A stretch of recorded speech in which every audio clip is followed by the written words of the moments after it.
Janine Gutierrez malakas sa Tokyo. Jericho Rosales ganito ang reaksyon. Alam naming happy si Janine Gutierrez na naka-attend siya ng Tokyo International Film Festival sa Tokyo, Japan. Noong napayagan si Janine ng production ng Lavender Fields na makapunta sa Venice, Italy para sa Venice International Film Festival noong September para sa world premiere ng pelikulang Phantos Mia, ay nabanggit na niya sa amin ang tungkol sa Film Fest sa Tokyo. That time ay sinabi ni Janine na sana nga ay makapunta rin siya sa Tokyo.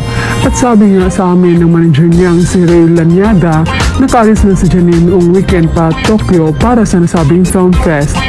Sa nakita namin mga video, abasa kalam na si Janine sa Tokyo. Sabi ni Ray, uuwi ka agad si Janine, pero nang tanungin namin si Ray kung sino ang kasama ni Janine sa Tokyo, hindi raw niya alam. Teka, hindi kaya sumama si Jericho Rosales kay Janine sa Tokyo. Si Jericho ang rumored boyfriend ni Janine at kahit nga sinasabi nilang nasa ligawan stage pa lang, sila ay may marami ang naniniwalang sila na dahil palagi silang sweet sa mga ganap na pinupuntahan nila para sa promotions ng serye nilang Lavender Fields. Silang na manager ni Janine sa tanong namin kung sumama ba si Jericho sa Tokyo, tatanungin ko hindi ko talaga alam. Parang may duda kami Anyway, bagay naman talaga si Janine at Jericho at mukhang sobrang in love ang huli sa una.